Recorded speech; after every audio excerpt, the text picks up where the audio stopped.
Justiça mantém condenação de mandantes pela chacina de Unai. Combate à falsificação. Polícia apreende em Brasília cópias de bolsas de grifes de luxo. A operação foi resultado de 3 meses de investigação e cerca de 5 toneladas de bolsas falsificadas foram apreendidas.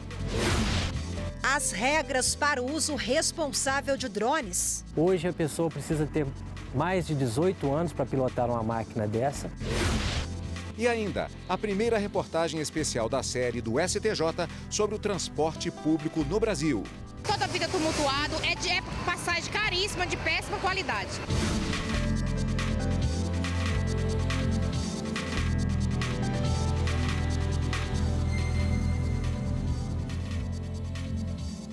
Olá, boa tarde. Boa tarde. O Tribunal Regional Federal da Primeira Região, em Brasília, confirmou a condenação de Norberto Mânica, Hugo Pimentel e José Alberto de Castro pelo assassinato de fiscais do trabalho em 2004 em Minas Gerais. Rafaela, Norberto Mânica, melhor dizendo, foi condenado a 65 anos de prisão. José Alberto, a 58 anos e Hugo Alves Pimenta, 31 anos. E com a decisão, a prisão pode ser decretada. O crime ficou conhecido como Chacina de Unai. Os 4 servidores do Ministério do Trabalho foram mortos a tiros ao se dirigirem para fiscalizar em uma fazenda da região.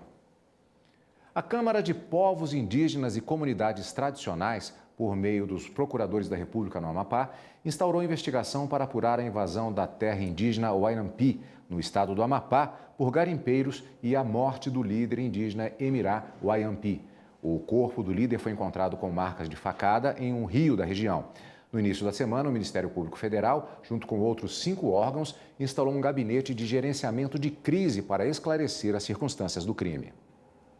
Sérgio Cabral é condenado a 18 anos de prisão pelo juiz Marcelo Bretas, da 7ª Vara Federal Criminal do Rio de Janeiro.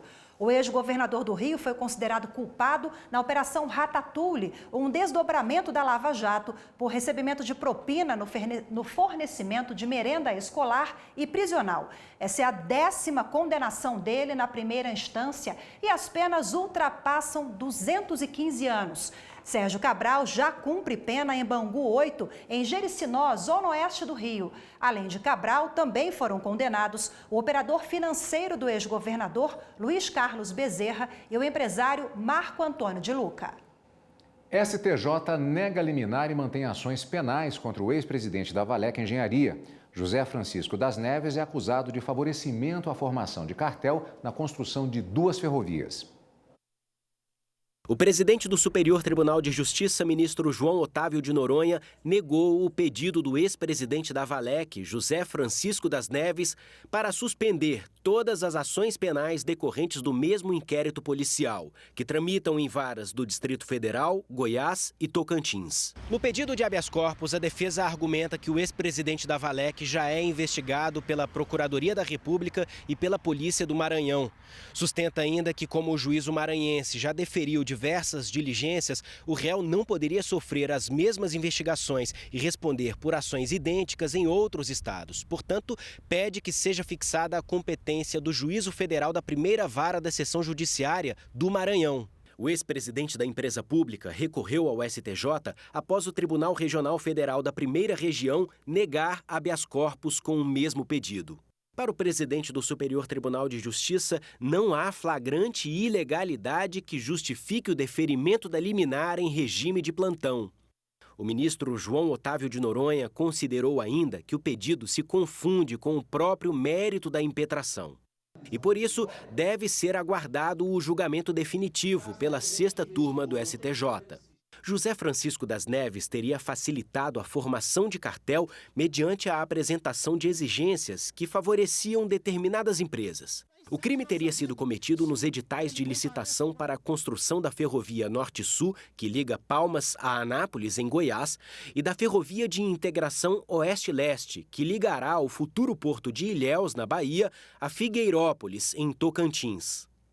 A Valec Engenharia, Construções e Ferrovias é uma empresa pública sob a forma de sociedade por ações, vinculada ao Ministério da Infraestrutura. A Polícia Federal realiza nesta quarta-feira a Operação Rock City, em mais uma fase da Operação Lava Jato. Entre os alvos está o presidente da cervejaria Petrópolis, Walter Faria. A PF cumpre um mandado de prisão e 3 ordens de busca e apreensão expedidos pela 13ª Vara Federal em Curitiba. O repórter Gabriel Ciafrei tem os detalhes. Segundo o Ministério Público Federal, mais de 300 milhões de reais foram lavados pelo Grupo Petrópolis no exterior. Também há indícios de que a construtora Odebrecht tenha utilizado a cervejaria para encaminhar dinheiro a campanhas políticas. Em troca, a construtora teria feito investimentos na empresa. Ao todo, os mandados foram cumpridos em 15 cidades. Operação Bag. A Polícia Civil do Distrito Federal cumpriu 14 mandados de busca e apreensão na Feira dos Importados, que fica perto do centro da capital. Foram apreendidos produtos falsificados, como cópias de bolsas de marcas famosas. Após 3 meses de investigação, a polícia cumpriu mandados de busca e apreensão em 14 bancas da feira. Várias bolsas que usam marcas famosas foram levadas para a perícia. Nós recebemos denúncias dos representantes das marcas. As marcas são essas marcas mundialmente conhecidas e nacionalmente conhecidas. O resultado foi uma enorme quantidade, cerca de 5 toneladas, de bolsas e mercadorias contrafeitas na Feira dos Importados. Durante a operação, não tinha ninguém nas lojas. Os donos das mercadorias vão responder por crime de violação à propriedade de marca, com pena de até 3 anos de detenção e multa. Por ser um crime de menor potencial ofensivo, também há possibilidade de pagamento de fiança. Operações como essa estão se tornando frequentes aqui na Feira dos Importados, em Brasília. Em fevereiro deste ano, a Polícia Civil cumpriu 12 mandados de busca e apreensão e recolheu várias peças de roupas falsificadas na Operação Fake Fashion, depois que uma das marcas denunciou a comercialização ilegal. Infelizmente, a pirataria ela encontra um grande respaldo social. Infelizmente, o consumidor aí se adapta à demanda, à oferta do mercado e pensa apenas no custo. Esse tipo de crime ele é visto pela sociedade como um crime visto de menor potencial ofensivo, que não atinge, não fere os princípios protetores da sociedade e aí é aceito pela comunidade e a gente acaba vindo a adquirir esses produtos e ser cúmplice, partícipe desse tipo de crime. Veja a seguir, drone não é brinquedo e o uso irresponsável tem consequências. O piloto pode ser processado por crime de invasão do espaço aéreo, de propriedade privada e também de privacidade.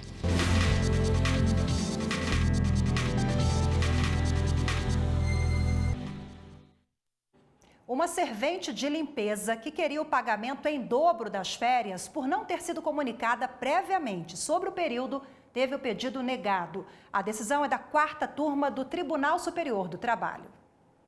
O Tribunal Regional do Trabalho da 9ª Região, no Paraná, havia mantido a sentença que determinava o pagamento em dobro das férias à profissional. Foi aplicado ao caso, analogicamente, o artigo 137 da CLT. O dispositivo estabelece que, caso o empregador não conceda as férias no prazo legal, deve pagar em dobro o valor da remuneração. A empresa recorreu ao Tribunal Superior do Trabalho. Argumentou que não há cabimento na condenação se o empregado tiver usufruído das férias e recebido o valor corretamente. O relator na 4ª turma, ministro Alexandre Ramos, explicou que, de acordo com a lei, o pagamento de férias em dobro é previsto quando ela não é concedida dentro de um ano após o período aquisitivo. A decisão foi unânime. Usado inicialmente para fins militares no passado, hoje os drones são confundidos até com brinquedos. No Brasil, devem ser comercializados 3 milhões de dispositivos até o ano que vem. Mas há regras para o uso responsável desses drones, viu? Dependendo da situação, o piloto pode ser processado por crime de invasão do espaço aéreo ou de propriedade privada. Apesar de parecer uma novidade e se apresentar como uma ferramenta das novas tecnologias, a invenção é herança da Segunda Guerra Mundial. A criação dos drones foi inspirada nas bombas voadoras usadas pela Alemanha. A definição prevista nas regulamentações internacionais e nacionais, ela diz o seguinte: qualquer aparelho capaz de sustentar-se na atmosfera mediante reações aerodinâmicas que não sejam as reações da superfície do ar contra a terra. Então, o drone, ele se enquadra nessa definição e, por esse motivo, internacionalmente, ele é visto definitivamente como sendo uma aeronave. Os drones se dividem em categorias, considerando-se o volume do aparelho. Para pilotar aqueles com até 25 quilos, não é obrigatória a participação em um curso preparatório. No entanto, mesmo se utilizados para recreação, os drones não podem ser tratados como uma brincadeira. Os drones eles estão longe de serem brinquedos. Hoje a pessoa precisa ter mais de 18 anos para pilotar uma máquina dessa e, conforme nós estamos conversando, uma qualificação adequada. Profissional hoje desqualificado, sem a formação técnica adequada, ele pode estar invadindo o espaço aéreo, ele pode voar com seu drone descalibrado, isso que pode prejudicar bastante no voo e pode também trazer riscos a pessoas que estão ao redor. 2 agências reguladoras e um departamento federal ligado ao Ministério da Defesa determinam as regras para o uso de drones no Brasil. A ANAC, por conta da questão toda da aviação civil, né? O DCEA, que faz o controle do espaço aéreo, e a Anatel, por conta das frequências de rádio, controlam os drones. Os equipamentos hoje eles têm que ser homologados pela Anatel. Então, os drones que voam no Brasil, eles têm que estar homologados, registrados na Anatel. E, às vezes, o piloto precisa, inclusive, de registro também e até de certificado médico aeronáutico. Mesmo que para recreação, o drone só pode ser utilizado em espaço autorizado para aeromodelismo. Seguir algumas dicas pode evitar problemas. É obrigatório manter distância de 30 metros de pessoas e edificações. Não sobrevoe pessoas sem autorização prévia. Mesmo em eventos, é necessário informar que o público vai ser sobrevoado. Priorize voos diurnos. Nunca sobrevoe áreas de segurança como presídios, instalações militares ou infraestruturas críticas como usinas termoelétricas, estações de distribuição de energia ou áreas de tragédias. Em alguns casos, dependendo da situação, o piloto pode ser processado por crime de invasão do espaço aéreo, de propriedade privada e também de privacidade. Nesses casos tem que ser reportado à autoridade, né, que fará o escaneamento da região para localizar o drone e o seu piloto e tomar as providências cabíveis.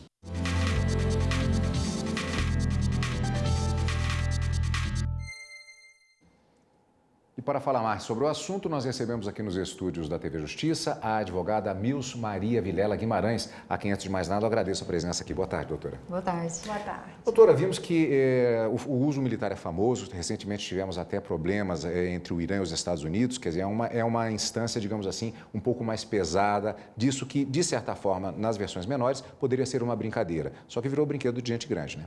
Sim, iniciou para esse fim e foi evoluindo porque teve a necessidade de utilização para outros, por exemplo, imagens, registro de imagens, detecção de locais ermos, por exemplo, onde pessoas não conseguem ir.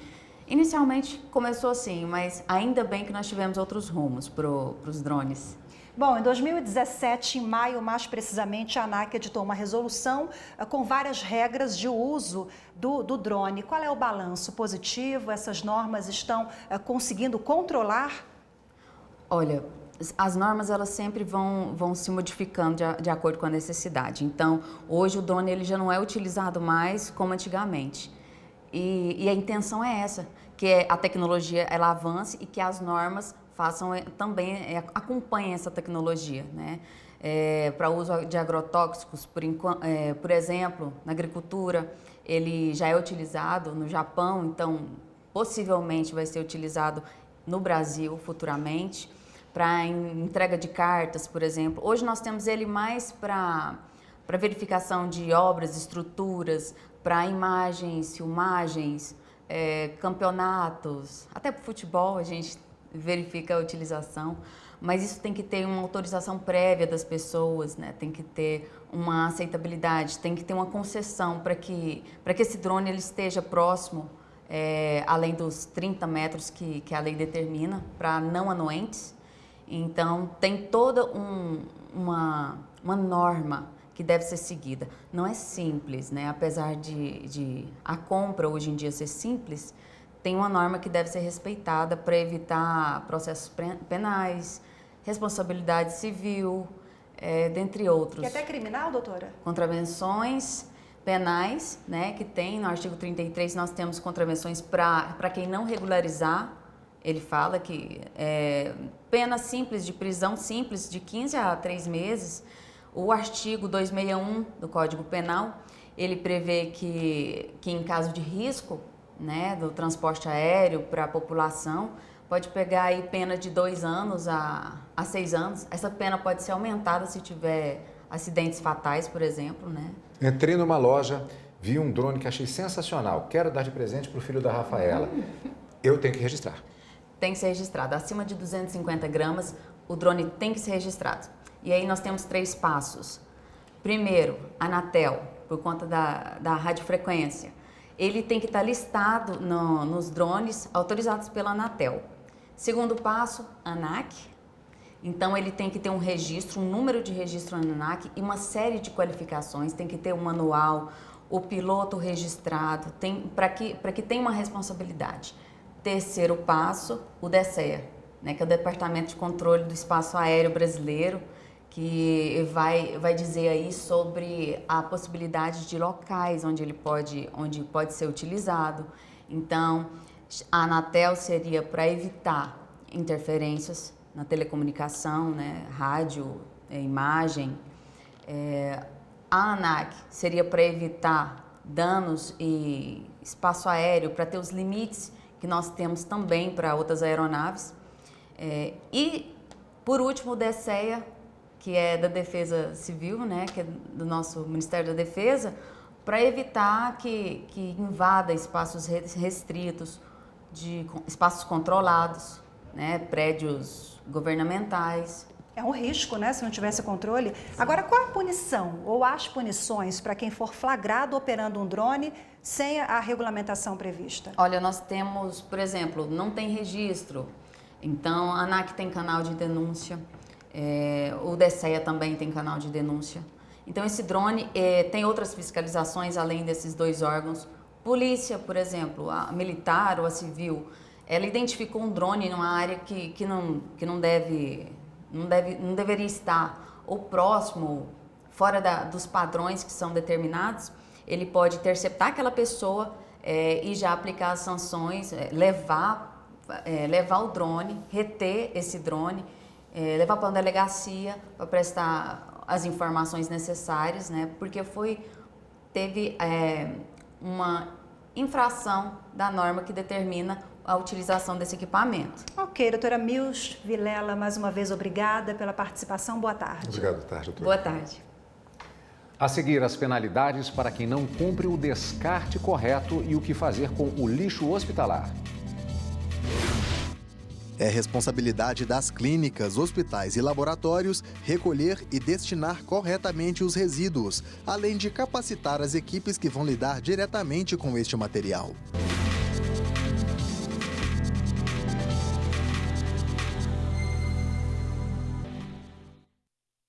A partir de hoje, você vai acompanhar aqui no Jornal da Justiça, primeira edição, uma série de 3 reportagens produzidas pelo Superior Tribunal de Justiça sobre a situação do transporte público no Brasil. A repórter Jéssica Castro vai mostrar algumas dificuldades enfrentadas por quem depende desse tipo de transporte e como a Justiça tem atuado para garantir uma boa prestação dos serviços oferecidos. Depender de transporte público no Brasil hoje em dia não é nada fácil. Superlotação, desrespeito, falta de manutenção, baixa qualidade dos serviços prestados. Péssima qualidade, tá? Não cumpre horário, ônibus lotado. Nós não pega mais ônibus sentado, é toda a vida tumultuado, é passagem caríssima, de péssima qualidade. E ao pagar uma passagem de ônibus, seja local ou interestadual, pegar um metrô ou um trem, é estabelecida uma relação de consumo, protegida pelo Código Civil e pelo Código de Defesa do Consumidor. As empresas têm o dever de bem cumprir e prestar esse serviço, porque, mais ou menos, a gente também não pode esquecer que isso é um contrato. Muito embora foi um contrato verbal fixado entre ali, o usuário do serviço público de transporte com a empresa, ela tem que pensar no itinerário, ela tem que pensar na velocidade da via para dar segurança a esse consumidor. Mas, apesar dos vários direitos e deveres estabelecidos em lei, na prática é bem diferente. As empresas de transporte interestadual, por exemplo, devem destinar 2 vagas em cada ônibus para passageiros idosos de baixa renda viajarem de graça. Mas a dona Eliana nunca conseguiu usar esse benefício. Não tem vaga. A gente nunca consegue, é muito difícil. Toda vez que chega já está preenchida. A gente fica constrangido, a gente não pode, né? A gente quer viajar, não pode, tem que trabalhar para arrumar o dinheiro. Falta controle e fiscalização, mas para tentar compensar as falhas da prestação do serviço e assegurar direitos que vêm sendo negados, a atuação do Judiciário é um amparo para os cidadãos. O Ministério Público Federal ajuizou uma ação civil pública com base no Estatuto do Idoso e em previsões constitucionais para anular a cobrança de taxas de embarque e pedágio de passageiros idosos. O caso chegou ao Superior Tribunal de Justiça e os ministros da primeira turma acataram as alegações do MPF. O relator, ministro Napoleão Nunes Maia Filho, destacou que a gratuidade dos idosos atende ao dever social de ampará-los, assegurando a participação na sociedade, o bem-estar e a dignidade, direitos previstos na Constituição Federal. E os problemas não param por aí. Durante as fiscalizações da NTT no transporte público coletivo, as infrações mais recorrentes, elas dizem respeito a aspectos de conforto do veículo, assim como, eventualmente, alterações de itinerário, né, porque a empresa tem que cumprir um itinerário específico, são infrações que mais ocorrem durante as fiscalizações. Mas quando a fiscalização não funciona ou quando as multas aplicadas às empresas não surtem efeito, o Judiciário assegura os direitos da sociedade. Aquele trabalhador que utiliza todos os dias o transporte público, ele tem aquela boa fé, né, de que aquele transporte vai ser prestado de forma intermitente a fim de ele chegar ao seu posto de trabalho. Se em determinado dia ele está lá no ponto e o ônibus atrasa consideravelmente, ele vai sofrer uma lesão por conta disso na sua relação de trabalho, obviamente ele vai poder discutir isso. Não deixe que as coisas aconteçam assim ao léu, né? Os resíduos de hospitais, unidades de atendimento médico, laboratórios de pesquisa e farmácias devem seguir regras específicas de descarte e tratamento. O procedimento incorreto pode causar danos ambientais e para a saúde humana. Veja como o lixo hospitalar tem sido tratado em Minas Gerais. Seu Geraldo guarda fotos de quando se tornou um ativista no início dos anos 2000. Foram 6 anos lutando contra a presença de uma empresa que incinerava lixo hospitalar no bairro Camargos. Hoje, ele relembra que a cada manhã o pesadelo dos moradores recomeçava. A gente olhava para o vale de manhã, não via, era totalmente escuro, aquela fumaça densa, pesada e mau cheiro. Cláudia também é moradora do bairro. Ela se lembra da época e afirma que o cheiro ruim não foi o único problema. Começaram as doenças respiratórias. Então, crianças que até então, pessoas que até então não apresentavam, né, eram saudáveis, começaram a ter muito problema de respiração. O cheiro de manhã era muito forte. À noite também, que eu acho que eles, meio que para mascarar, começaram a fazer essa queima à noite, então o cheiro era muito forte. Na época, os moradores do bairro se organizaram e foram atrás de respostas. Encontraram um grupo de estudos na UFMG, a Universidade Federal de Minas Gerais. Com a ajuda dos estudiosos, conseguiram impedir a operação da empresa no bairro Camargos, mas também descobriram que a incineração, considerada um método adequado e sustentável de lidar com os resíduos de saúde, precisa ser feita em um local estratégico, pois também pode provocar problemas gravíssimos. A gente tem a possibilidade de produzir uma substância, né, que a gente chama, né, de dioxina. Uma substância que já é reconhecida, por exemplo, pela Agência Ambiental Americana, a EPA, né, como potencialmente cancerígena. Este é só um exemplo de problemas que podem derivar da gestão inadequada de resíduos de saúde. O desembargador alerta que o descumprimento constitui infração sanitária. Na esfera administrativa, o poder público pode aplicar as penalidades típicas que vão desde uma simples advertência, passando por multa, interdição temporária, né? Ou até mesmo a interdição definitiva daquele estabelecimento. Cada pessoa prejudicada, ou até mesmo empresa, pessoa jurídica em geral, né, poderá acionar a justiça comum e pedir a reparação civil por danos materiais e morais, conforme o caso. E, dependendo da gravidade da conduta do agente responsável, seja o agente hospitalar, seja o agente da empresa que opera esses resíduos, seja o agente responsável pelo hospital que deu causa ao dano, conforme a gravidade da sua conduta, pode haver até uma responsabilidade criminal, né? Até por homicídio, morte, lesão corporal, né? Dolosa ou culposamente. É responsabilidade das clínicas, hospitais e laboratórios recolher e destinar corretamente os resíduos, além de capacitar as equipes que vão lidar diretamente com este material. Em Betim, região metropolitana de Belo Horizonte, os materiais são coletados por uma empresa contratada. São tratados e depois encaminhados para um aterro distante das áreas residenciais. A fiscalização fica a cargo do município. Normalmente temos a referência técnica daquela instituição hospitalar ou daquela clínica ou daquele proprietário responsável, ou um exemplo, a própria enfermeira coordenadora da equipe técnica de enfermagem, e sempre é feito capacitações para que fale sobre o programa de gerenciamento de resíduos de serviços de saúde, para que todos saibam todos os processos, e a educação ela tem que ser permanente e contínua. E a gente fica por aqui. Muito obrigada pela sua companhia, uma ótima tarde, até amanhã. Fique agora com o programa Repórter Justiça. Uma boa tarde para você. Tchau.